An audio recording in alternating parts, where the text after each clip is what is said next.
All right, shalawam. First off, I want to say all praises to Yahawashi, double honors to the apostles and elders of GMS, and shalawam to the elect out there, pushing the word in sincerity and in truth. This is GMS Precepts. My name is Nazar Khad. As you can see in the title right here on this website, this is citymetric.com, and the title reads, New York destroyed a village full of African American landowners to create Central Park. Now, of course, this is history that Esau, the so-called white man, wants to bury under the rug. They do not want to touch on this history. As you can see here, this is a blueprint of Central Park back then, before it was taken over, and the Israelites that were here, that were living here, were uprooted by the bogus law called eminent domain, proving that you really don't own your property, man. Okay, because they have a law enacted where if they want to put something in place for the good of the public or the town or whatever, they can kick your ass out, man. And that's exactly what they did. All right, now my computer's fucking up, so this shit is having problems scrolling down, but I'll read a couple paragraphs in here and then I'll bring some scriptures out. Basically, they had decided, and I'll put this website on the description. Basically, a group of Edomites, they decided they wanted to build a park because they were envious of a park that Britain had. As you can see here, it says, an editor of New York Evening Post wrote a special Independence Day editorial enviously praising Britain's acres of parks, noting these parks have been called the lungs of London. So what these Edomites did over here in New York, they wanted to make a park similar to the park in London, or Britain. So they decided to create one in here it is, the year 1854 or 1851. The mayor of New York decided to make one, but he had a little problem.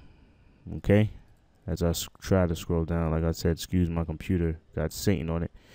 You had a village called Seneca Village, which had a population of 264 people. Two-thirds, here it is, two-thirds of the population was black, right? Were so-called Negroes or African Americans, and the rest were Irish. All right, and they called it, but the media, I'll just read this whole paragraph. It says 2/3 of the population was black, the rest Irish. There were 3 churches and a school. 50% of the heads of the household owned the land they lived on, a fact conveniently ignored by the media of the time, who described the population as squatters and a settlement as a nigger village, you know? So this is the reason or excuse they used, or the logic they used to justify them kicking Jake out of there, man. All right? And like I said, they were Irish there. Well, we know, according to the scriptures, that or even history, according to history, a lot of the Irish are Jake also. Okay, now whether they were all Jake, I don't know that, but it's very highly likely. Okay, now so that's pretty much the base of this article here. As I scroll down here, oh yeah, this is the point I wanted also. You had a group called the Seneca Village Project who actually brought this information out. Okay, and it wasn't until 1997 it came out. Here it is. It was only in 2001 that a small group called the Seneca Village Project pressured the city to install a plaque. It describes the village as a unique community, which may have been Manhattan's first prominent community of African American property owners. So these people owned the land, and they were still kicked up out of there. All right. So since I mentioned that, I'm gonna bring this scripture out. I'm gonna bring this scripture out. Well, let me read up a little more. Let me show you. This is an archaeological can't say the fucking word, a historical archaeological dig that they did in that area, and as you can see here, there certain pottery here that they found. I have another article. I had another site that I found earlier, and it showed them actually doing digs in there. And so that's all prophecy as well. Now, since I mentioned Esau and his true nature, let me bring this scripture out. This is John 10:10. It says, "The thief cometh not but for to steal and to kill and to destroy." And that's what the so-called white man did to create Central Park. What did he do? They uprooted. They told the people that were living there, 2/3 of them so-called Negroes and the rest Irish, they told them, yo, get up out of here. And then the article also says that they gave him well below what the property was valued at. You know, Esau being a devil, okay? What the money they were given was not even close to what the true value of it was. But that's Esau being a devil, all right? Now, it says here, I got a next scripture I'm going to get. This is in Revelation. It says, this is 12 and 14 or 15. Or 16. Actually, 15. It says, the point's in 16, but I'm going to start here at 15. And it says, "And the serpent cast out of his mouth water as a flood after the woman, that he might cause her to be carried away of the flood." Now, that serpent is talking about the so-called white man, all right? And it says, cast out of his mouth water as a flood after the woman. Now, the woman, if you read up in the paragraph or in this chapter, the woman is Israel, okay? All right? There's plenty of scriptures, Jeremiah 6:2, 2 Corinthians 11 chapter. It speaks of, it compares Israel, you so-called Negroes, Latinos, and Native Americans, as the bridegroom, and the Lord, Yahawashi, as a husband. Okay, so there, the Lord, or Yahawah Bashim Yahawashi, always compared us to his woman, or you know what I'm saying, or the woman, right? So that woman in this scripture represents Israel, and that flood represents bullshit philosophy. Like you're a Negro, you're African American, you're Puerto Rican, you're Brazilian, you're Ecuadorian, or whatever have you. All right. So that's that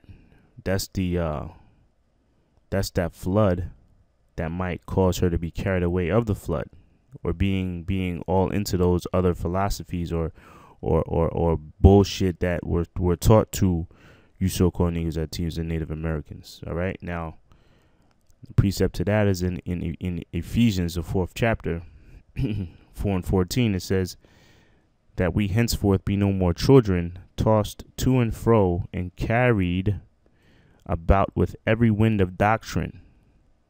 Right? That's talking about those false philosophies, by the sleight of men and cunning craftiness whereby they lie in wait to deceive. Right, so that's that key word right there. The key word right there is carried with every wind of doctrine. That doctrine is what? Those false philosophies of us being so-called African, like we came from Africa, and the so-called white man came and saved us. All right. So back to Revelation, it says, verse 15, right? "And the serpent cast out of his mouth water as a flood after the woman, that he might cause her to be carried away of the flood," being carried away into those false doctrines, man. And this is the point I wanted. And it said, "And the earth helped the woman, and the earth opened her mouth and swallowed up the flood, which the dragon cast out of his mouth." Now, that first part, it says, "And the earth helped the woman." The earth represents those artifacts, man. All right.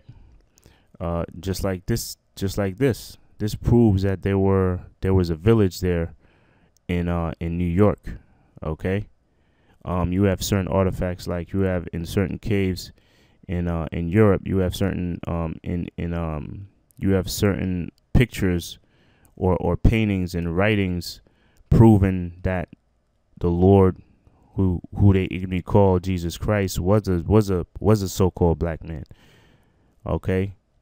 So there are certain artifacts that prove the validity of what we teach as far as us being Israelites, as far as the Lord and the so-called angels and the apostles, all of them being so-called black men. That there's artifacts that prove that. All right. So that's how it's helping the woman. Like I said, the woman is Israel. All right. And the earth opened up her mouth and swallowed up the flood, which the dragon cast out of his mouth. So it swallowed up what? It swallowed up all those lies that was pushed by Esau. Okay. The main lie is what? That the Lord was a so-called white man. And that's I mean, if you can't see that by now, then the Lord is definitely blinding you, man. All right. The Lord is doing a real serious blinding on you. If you still, here it is 2017, and you still think the Lord is a so-called white man, then that's the Lord doing his work on you as far as blinding you and not allowing you to receive that. All right. And like I said, you got this group here called the Seneca Village Project, and their whole thing is they want to, it says here, the history and archaeology of a community of African Americans and Irish immigrants in the 19th century in New York City. So their whole thing is they want to push this information out there, because what? Esau, they want to hide this. You got other Edomites that want to push this to the forefront, man. And they push for this plaque in 2001 to be put in Central Park. All right. That goes into this next scripture in Psalm 64 and 8. It says, so shall they make their own tongue to fall upon themselves. And what's that tongue? That tongue, that's talking about Esau telling on themselves or revealing themselves, man. It tells you in Isaiah, the 47th chapter, that the skirt shall be lifted up, man. Make bare the leg. What's that? All those lies being revealed. Okay? All those lies and that bullshit being revealed. All right. So that's pretty much it. Like I said, I'll leave the article in the description box, and brothers could check it out and read it for themselves. Until the next show, shalawam.